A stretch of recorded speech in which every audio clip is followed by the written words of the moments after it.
The Istanbul you see today is one of the most historically layered cities on Earth.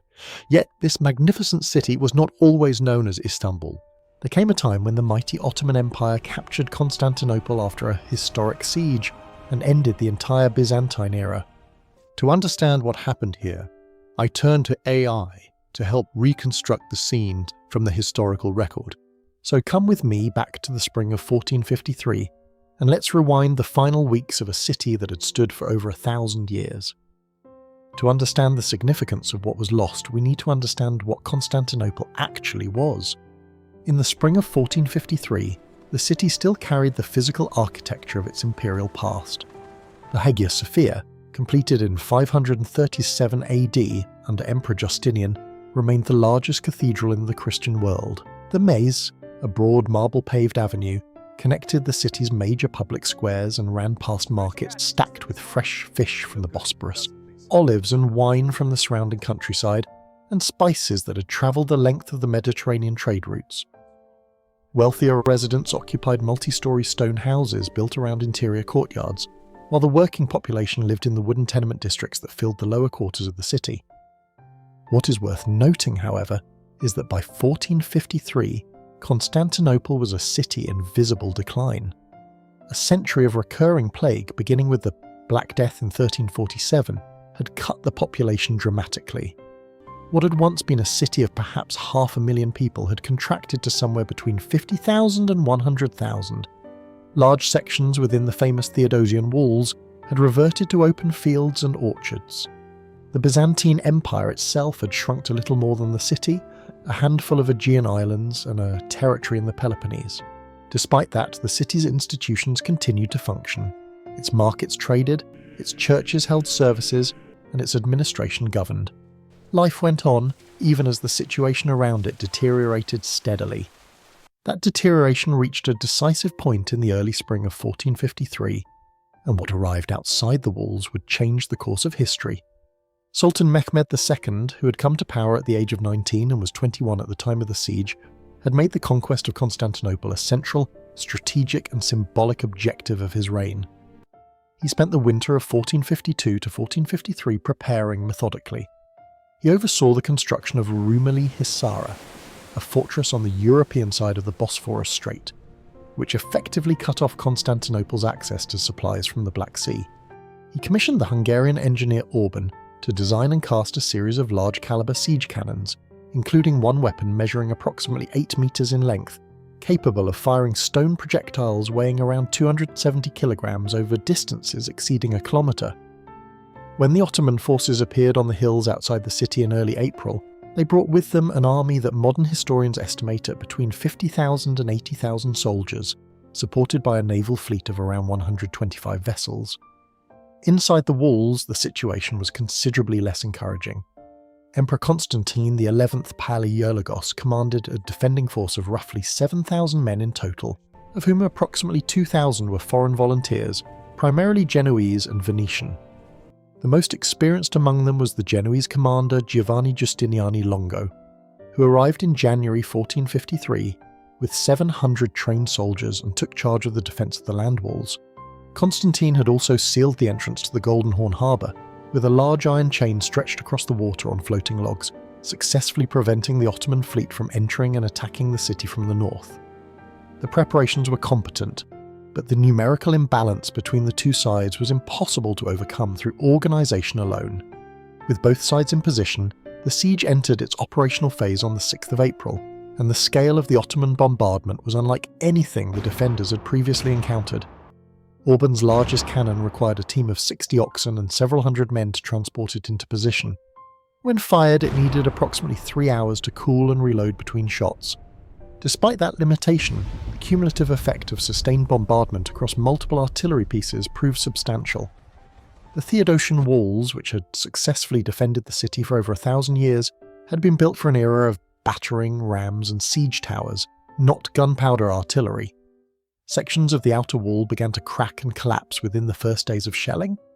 Constantine responded by organising continuous overnight repair teams composed of carpenters, masons and civilian volunteers who worked through each night to rebuild damaged sections with rubble and timber packing before the following day's bombardment resumed.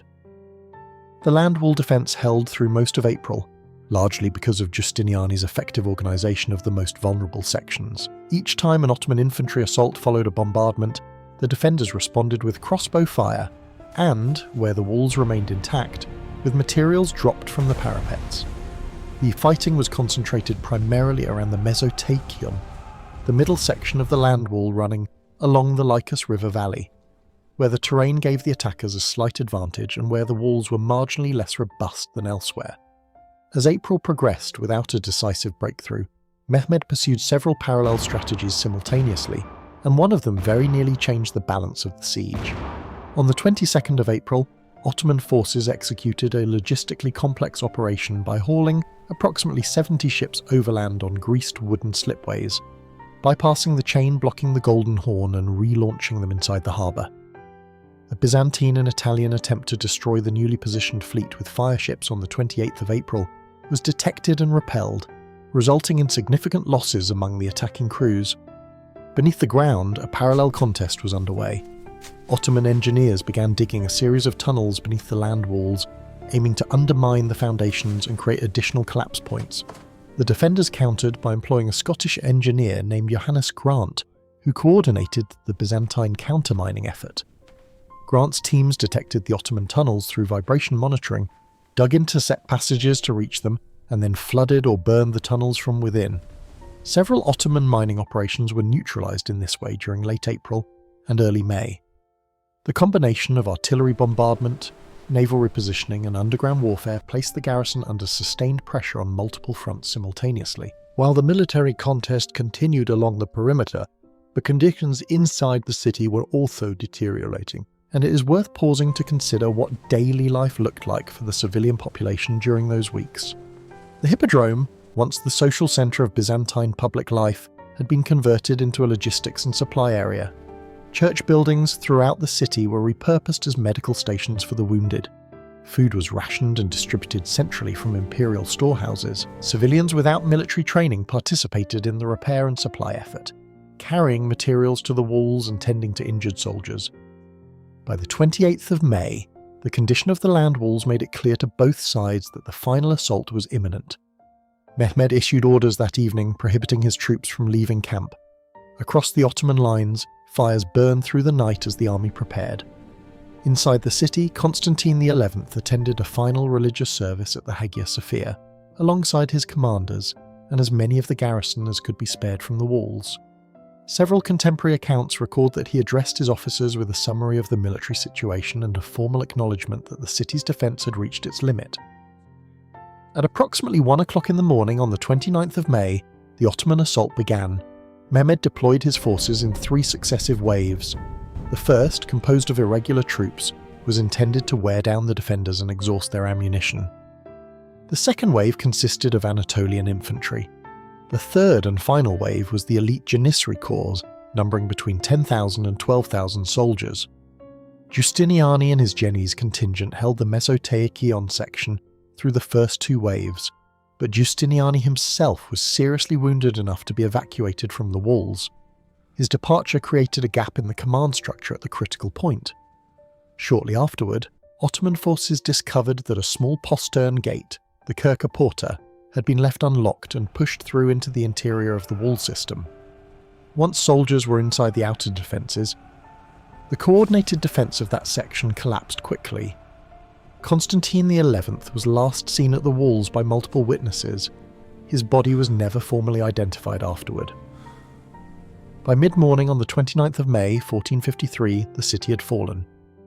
Mehmed II entered Constantinople later that day and proceeded to the Hagia Sophia, which was converted to a mosque within days. The fall of Constantinople is conventionally treated by historians as marking the end of the Byzantine Empire, the final continuation of the Eastern Roman state that had persisted for nearly 1,000 years after the fall of Rome in 476 AD. In the months after 1453, Mehmed II moved quickly to stabilise and repopulate the city, encouraging Muslims, Christians and Jews to settle in what he now called Istanbul. The city became the new Ottoman capital, linking Europe and Asia under a single administration.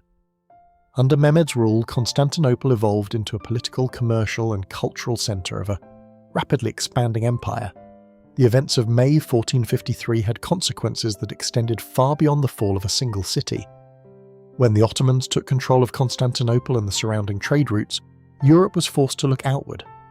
The search for new sea routes to Asia intensified, setting the stage for what would become the Age of Exploration. At the same time, Greek scholars fleeing west carried with them ancient manuscripts and intellectual traditions that would nourish the Renaissance already stirring in Italy. So the fall of Constantinople was not just an ending, it was also a turning point that quietly reshaped the course of global history. If there is another moment in history you would like to explore in depth, let me know in the comments, and we will step into it together. Please leave a like and subscribe to the channel and watch our other videos as well. Thank you and see you next time.